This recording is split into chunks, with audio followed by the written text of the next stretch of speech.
If you know the enemy and know yourself, you need not fear the result of 100 battles. We are a couple of hours further into the game now. You can immediately see here that Colombia has taken all of Southern America right now. So that is one player that is defeated. Let's see how Cuba is doing. Florida managed to land his units, but you can see that he has paid a heavy price for doing so. A lot of his units have been severely damaged. He is sending in his battleships to take out the two anti-air here without any losses. Also, Cuba has been severely bombarded by the battleships of Florida. Cuba has retreated his battleships to join up with more battleships. When he will have joined up, he will have 7 battleships just like Florida, and he will be able to turn the tide.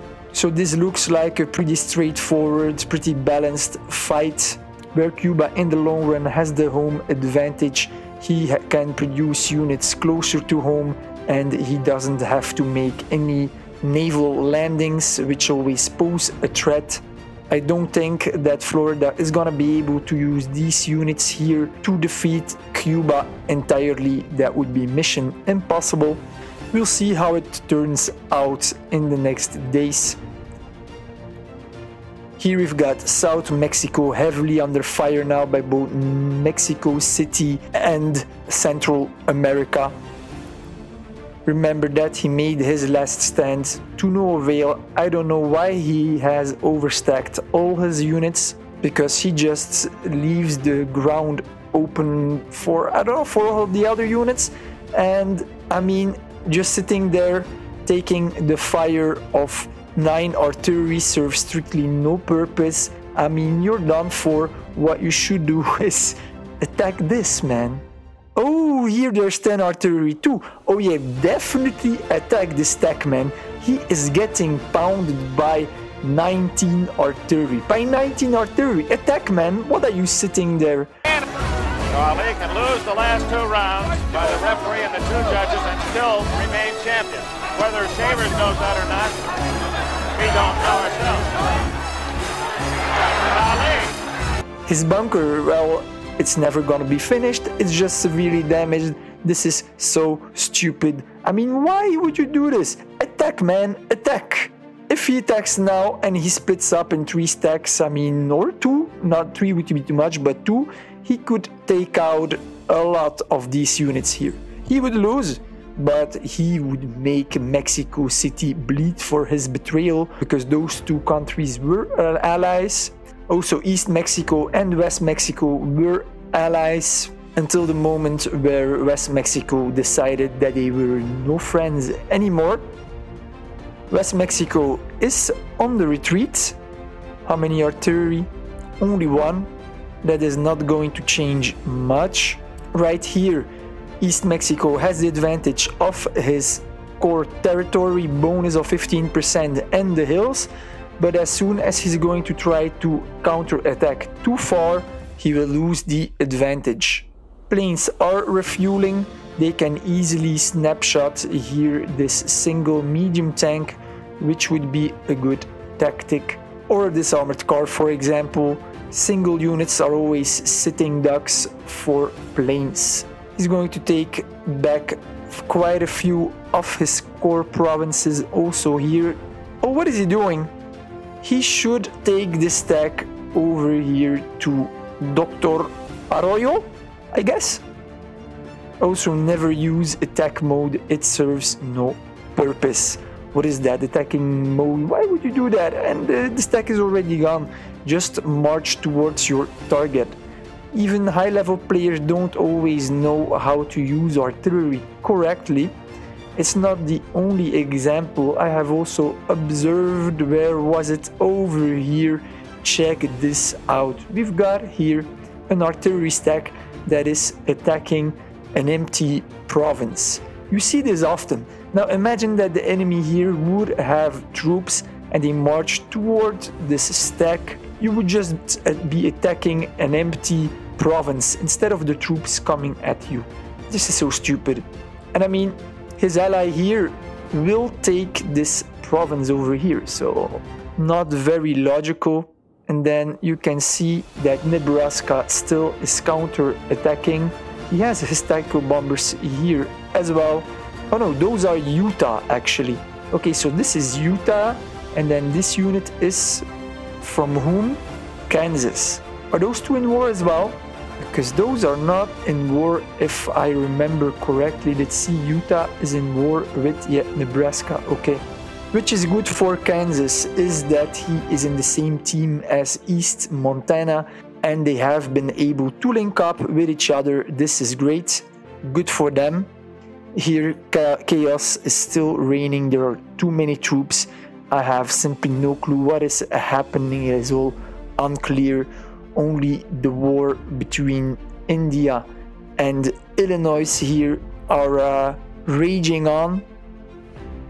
It's not clear to me who is winning, but it looks like Indiana is on the counter attack and that Illinois here is paying a heavy price.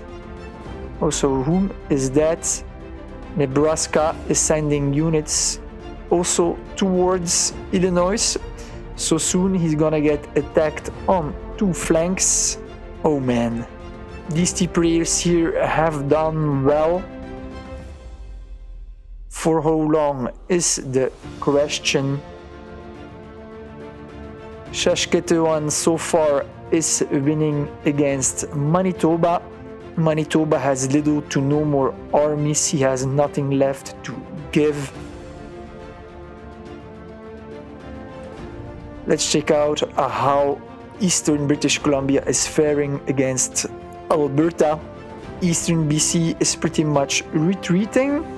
He still has dominance with his tactical bombers, and still Alberta is not using his tactical bombers because you can see now over here that he's regrouping.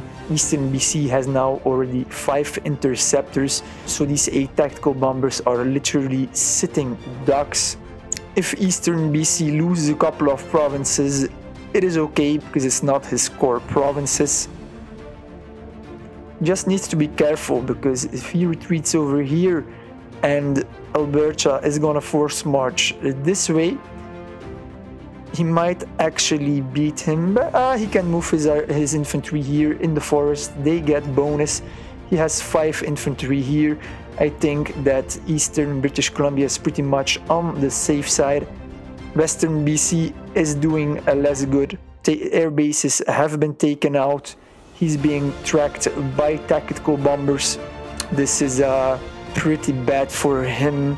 He's losing more and more territory. Alaska is coming.